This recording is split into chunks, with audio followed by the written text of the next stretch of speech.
Assalamualaikum warahmatullahi wabarakatuh. Saudara mahasiswa, kita akan menyampaikan materi tentang koloid tanah dan kesuburan tanah. Ini materi yang cukup penting.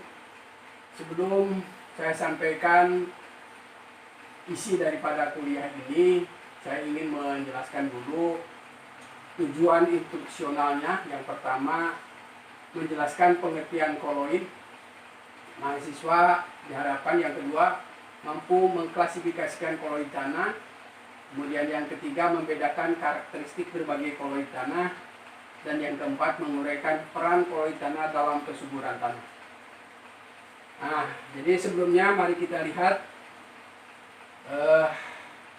flowchart bagaimana hubungan antara tanah dan tanaman. Ini sudah disampaikan di awal-awal, tapi saya coba sampaikan kembali. Jadi bahwa kalau kita memberikan input ke dalam tanah akan mempengaruhi sifat fisik, kimia, dan biologi tanah, yang kemudian akan mempengaruhi ketersediaan air, udara, dan unsur hara, dan pada akhirnya mempengaruhi pertumbuhan tanaman.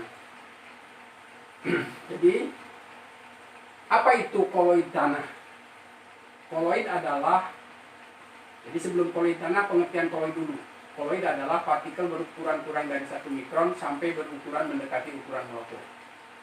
Koloid dalam tanah secara garis besar dibedakan atas koloid anorganik atau mineral liat tanah dan koloid organik. Ya, khususnya umumnya senyawa organik termasuk senyawa humid. Oke, tadi sudah disampaikan koloid. Nah, sekarang koloid tanah, partikel tanah yang menunjukkan sifat-sifat koloidal. Jadi mengapa? Karena liat merupakan partikel tanah berukuran kurang 2 mikrometer, tetapi termasuk koloid. Ya, padahal tadi di definisi partikel berukuran kurang dari 1 mikrometer, sedangkan ukuran clay kurang dari 2 mikrometer, jadi lebih besar, tetapi tetap merupakan koloid. Tadi saya sampaikan koloid tanah terdiri koloid anorganik, mineral liat, dan koloid organik. Apa kepentingan koloid tanah? Koloid tanah menentukan sifat fisik, sifat kimia, bahkan sifat biologi tanah. Pertanyaannya, sifat fisik dan kimia apa saja yang dipengaruhi koloid tanah? Jadi mulai sekarang saudara sudah bisa menghubungkan bagaimana pengaruh daripada koloid terhadap sifat fisik kimia. Sifat fisik kimia apa yang dipengaruhi oleh koloid tanah. Nah, jadi manfaatnya di bidang pertanian berperanan dalam kesuburan tanah, sehingga berpengaruh terhadap pertumbuhan tanaman. Di bidang konservasi tanah dan air, koloid tanah menentukan sifat fisik tanah, sehingga berpengaruh terhadap infiltrasi, permeabilitas. Dengan demikian berpengaruh terhadap aliran permukaan dan erosi. Pada bidang teknik sipil, koloid tanah karena berpengaruh terhadap sifat fisik tanah, sehingga mempengaruhi kekokohan bangunan, jalan, dan lain-lain. Nah, sekarang klasifikasi mineral. Ya, ini secara sepintas saja, saudara nanti dalami sendiri. Berdasarkan genesisnya, mineral dibedakan atas mineral primer, mineral sekunder. Berdasarkan warnanya ada mineral terang, mineral gelap. Saya tidak akan detail, jadi silakan Anda saja yang pelajarinya. Kemudian berdasarkan bobot jenisnya ada mineral berat dan mineral ringan. Ya. Berdasarkan kedudukan sebagai penyusun batuan, ada mineral utama, mineral tambahan, mineral pengiring. Berdasarkan sifat dan susunan kimianya, ini menurut Berzelius dan Mason tahun 1959 terdapat 8 kelas mineral. Ada unsur tunggal, senyawa sulfida, senyawa oksida, senyawa halogen, senyawa karbonat, senyawa sulfat, kromat, dan lain-lain, senyawa fosfat, arsenat, dan lain-lain, senyawa silika seperti kuarsa, feldspar, amfibol, nika, dan mineral liat. Kemudian klasifikasi mineral berdasarkan kristalokimia. Ada unsur murni, sulfida, sulfosal, oksida, halida, karbonat, nitrat, borat, fosfat, sulfat, tungstat, silikat. Oke, kemudian mineral yang banyak ditemukan di permukaan bumi adalah silikat. Hampir 80% kerak bumi tersusun mineral golongan silikat. Nah, mineral golongan silikat juga dibedakan atas nesosilikat, sorosilikat, siklosilikat, inosilikat, filosilikat, tektosilikat. Jadi banyak sekali. Tetapi yang paling banyak di dalam tanah golongan filosilikat. Golongan filosilikat ada golongan serpentin, golongan mineraliat, kaulinit, monmonit, dan lain-lain. Golongan mika, golongan klorit. Mineral yang terdapat di dalam tanah, komposisi tanah kembali lagi ya, terdiri atas padatan, air, dan udara. Padatan terdiri atas komponen anorganik dan organik.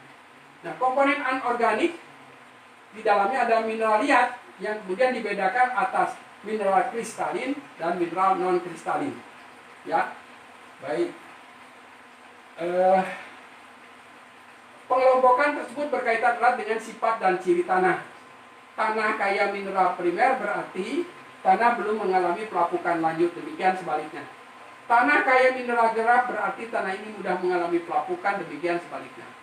Mineral kelas silikat merupakan mineral yang dominan di dalam batuan dan tanah.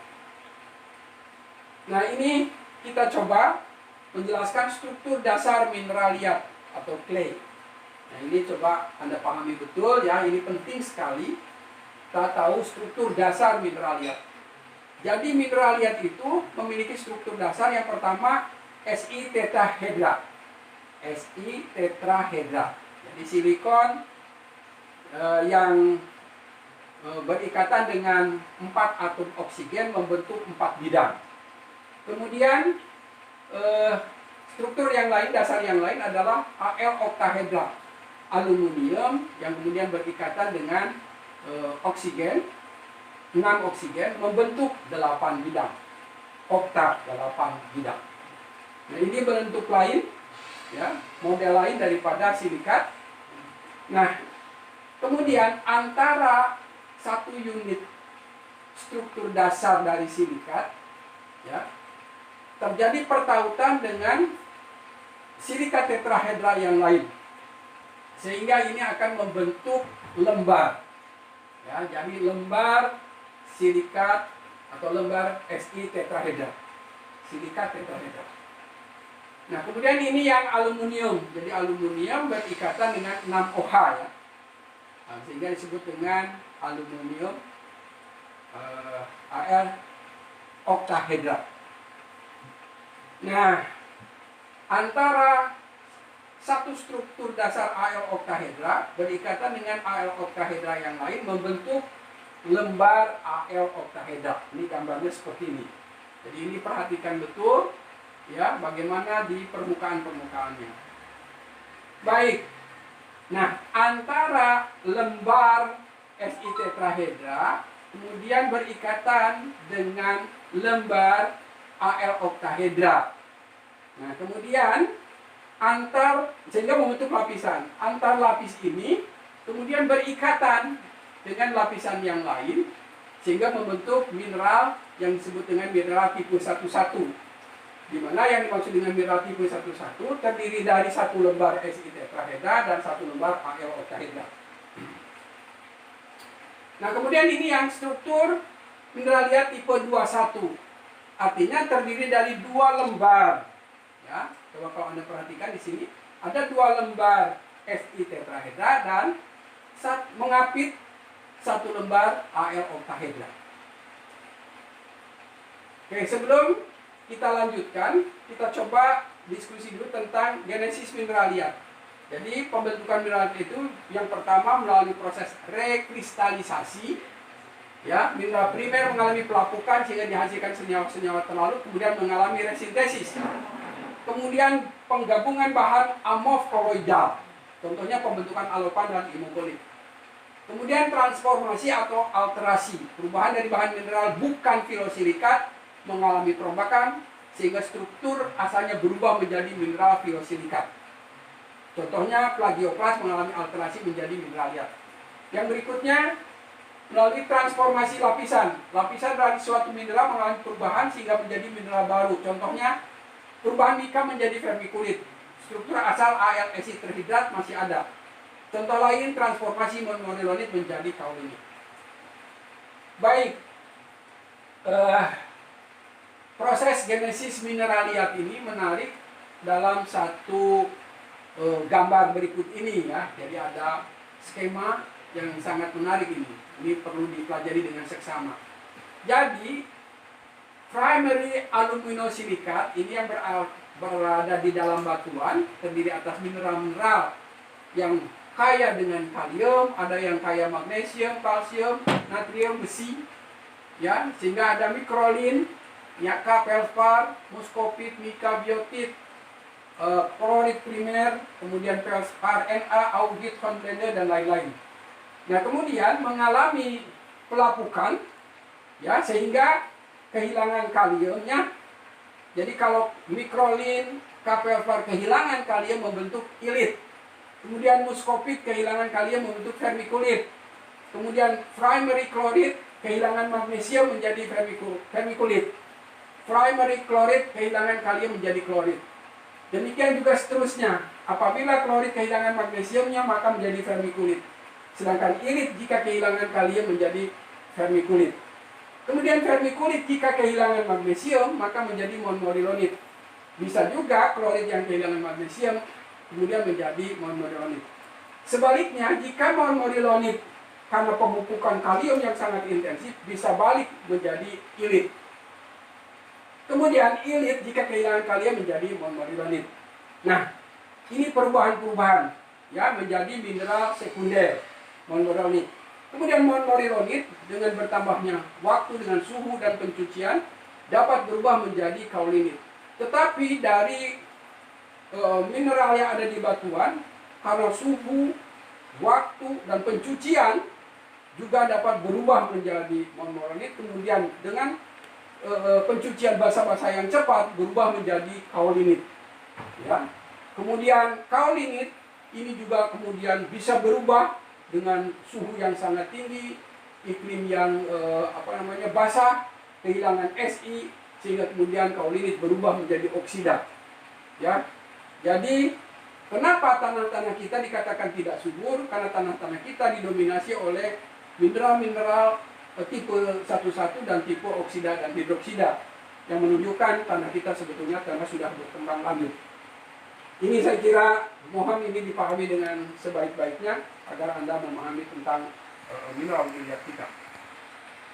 Nah, kembali lagi ke contoh mineral tadi. Jadi ada tipe berdasarkan jumlah lembar silikat dan aluminat. Mineral silikat digolongkan ke dalam tipe 11, 21, 22 atau 211, ya. Kemudian struktur kimia beberapa mineral di atas, contohnya tipe 11, contohnya kaulinit. Ini dia. Ya, jadi tadi sudah digambarkan bahwa kaulinit merupakan tipe 11.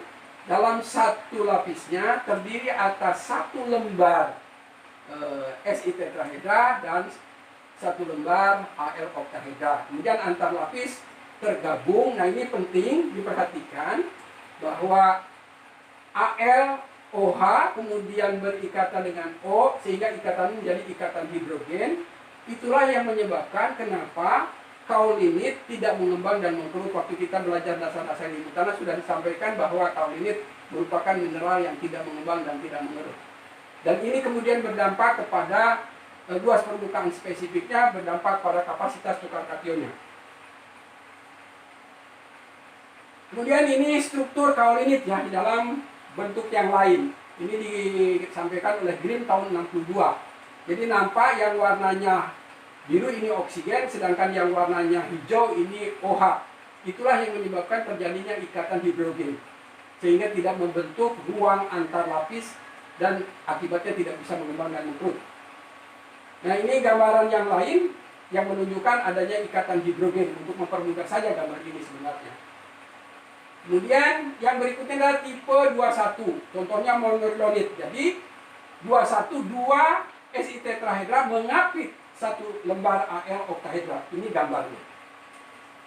Oke, nah struktur yang lainnya seperti ini, ya. Jadi 21 satu lapis berikatan dengan lapis yang lain. Nah, nampak antar lapis itu diikat oleh ikatan kovalen saja, di mana antara oksigen dengan oksigen dengan ikatan yang sangat lemah. Akibatnya mineral tipe 21 contoh monomerilonit ini bisa mengembang dan mengkerut, kemudian membentuk ruang antar lapis yang dapat diisi oleh air, dapat diisi oleh kation-kation, dapat ditukar. Dan oleh karena itu dapat mengembang dan kemudian mengkerut. Oke, kemudian ini saya tunjukkan vermiculit. Ya, silakan Anda pelajari. Sama ini tipe 21 tadi sudah disampaikan, tetapi ini jauh lebih subur karena masih mengandung unsur hara yang lain. Kemudian ini tipe 21 yang lain lagi, di mana di ruang antar layernya ada kalium. Ya, sehingga mineral ini mengandung kalium yang banyak sehingga tanahnya menjadi subur. Jadi tanah kayak ini tanah yang lebih subur dibanding kayak kau ini. Kemudian ini klorit ya. Nah, klorit itu tipe 211 tergantung kepada ruang antar lapisnya diisi oleh apa. Jika ruang antar lapisnya diisi oleh aluminium, maka menjadi 22. Sedangkan jika ruang antar lapis ini diisi oleh magnesium, maka menjadi tipe 211. Artinya 2 Si tetrahedra, 2 Al oktahedra. Kalau ini diisi Al, maka Al dan Al menjadi 2, sehingga 22. Apabila diisi oleh Mg menjadi 2 Si tetrahedra, 1 Al oktahedra, dan ada 1 lapis Mg. Ya, itu jadi tipe 211. Oke, saya kira sampai di sini dulu karena cukup berat ya belajar mineralogi. Nanti kita sampaikan lagi bagaimana kimia permukaan liat tanah. Demikian saja. Barangkali ada yang ditanyakan, nanti silakan Anda tanyakan saja.